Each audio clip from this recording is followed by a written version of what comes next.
What we're gonna do is this. First, we pitch them Disney, AT&T, IBM, blue chip stocks exclusively. Companies these people know.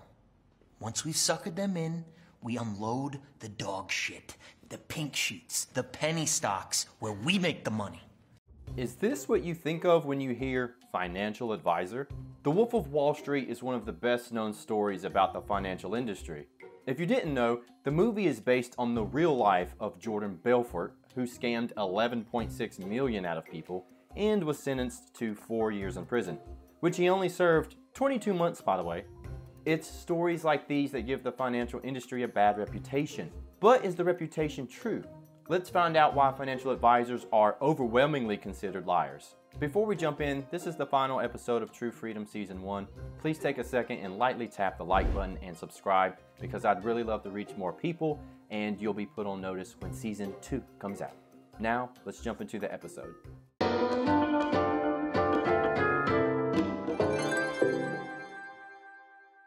Financial advisors are people who have passed a financial exam and provide advice around retirement, the stock market, and general investing. Both certified financial planners and stockbrokers are allowed to call themselves a financial advisor. But to be clear, there is a difference.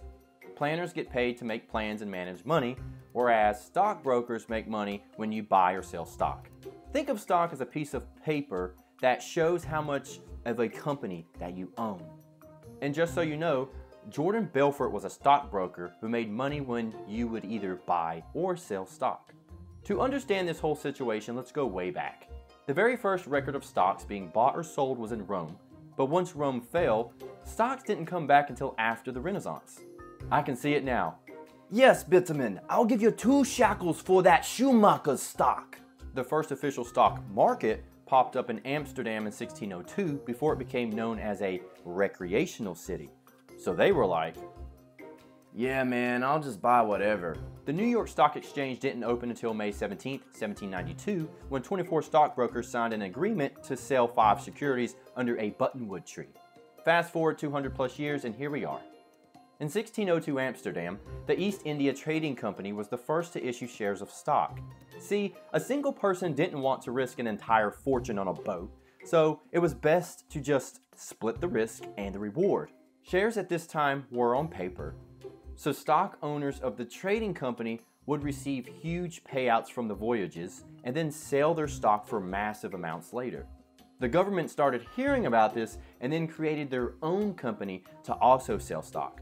Problem was, the government sold stock for their own boat company without ever actually selling, so people just traded paper back and forth. This eventually created a monopoly for the government, and other businessmen also started creating companies that only sold stock and never actually set sail. Eventually this bubble burst because the companies hardly made any money, and then issuing new stock was banned altogether. So from the very beginning, things were pretty crooked. The first brokerage firms were in London coffee houses shortly after Amsterdam, where people bought and sold stocks. But let's get the hell away from Europe and on to New York now, because that has to be better, right? Enter Wall Street, the exchange's location. If you're wondering, there used to be a wall there in the area which was called New Amsterdam, so that's why it's called Wall Street. Creative naming, right? From the get-go, there were listing requirements and fees if your company wanted to sell stock. In New York, you had big players like Morgan Stanley and Merrill Lynch who helped people buy and sell stock and other securities. Commissions were originally 0.25%, now it's 35%. In the beginning, these firms could set the price of a stock and the amount it would sell for. Today, this is known as insider trading. Eventually, we did away with this practice. The Securities Exchange Act and the SEC were created in 1934 due to the stock market crash of 1929. Stripped of the lure of profit by which to induce our people to follow their false leadership, they only know the rules of a generation of self-seekers. They have no vision, and when there is no vision, the people perish. It really wasn't until 1975, though, that public participation in the stock market grew, because originally the cost of trading was too high for most people. Here was where discount brokers like Charles Schwab and TD Waterhouse started popping up. Around this same time, financial planners entered the scene in an attempt to have expertise in multiple areas of finance for more complex investors. So what do we have on our hands? Some monopolies, crashes, insider trading, but today, your 18-year-old cousin Ronaldo can buy and sell stock and maybe get lucky and become rich. If you add up the top 10 stock market scams of all time, the amount comes to about $82.5 billion in scams, Ponzi schemes, and just straight up deceit. Oh, and half of the top 10 instances had no money amounts attached to them, so we're probably talking about hundreds of billions of dollars in scammed cash. The clients you have are absolutely... Fuck the clients. From this, it seems it's not that there's a ton of deceitful advisors out there, whether they're selling stock or giving advice. It's those who have screwed people over that made off with tons of money and hardly had to serve any jail time that really ticks us off. Except for Bernie Madoff, who was hit with 150 years of jail time. I believe advisors and planners want to help people. They get a bad reputation because when you manage someone's money or buy and sell stock, people expect to make money. But advisors have no control over the stock market going up or going down.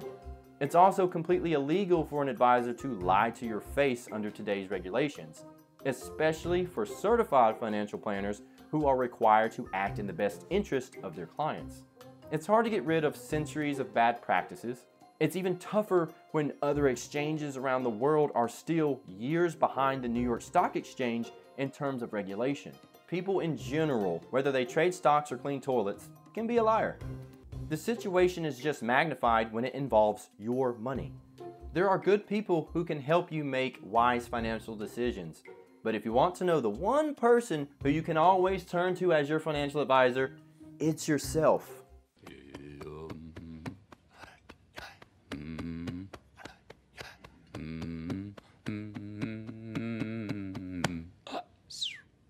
Thanks for watching. Be sure to follow me on Twitter, Instagram, and Facebook to stay updated on the latest. But more importantly, to stay updated on YouTube, press the subscribe button below.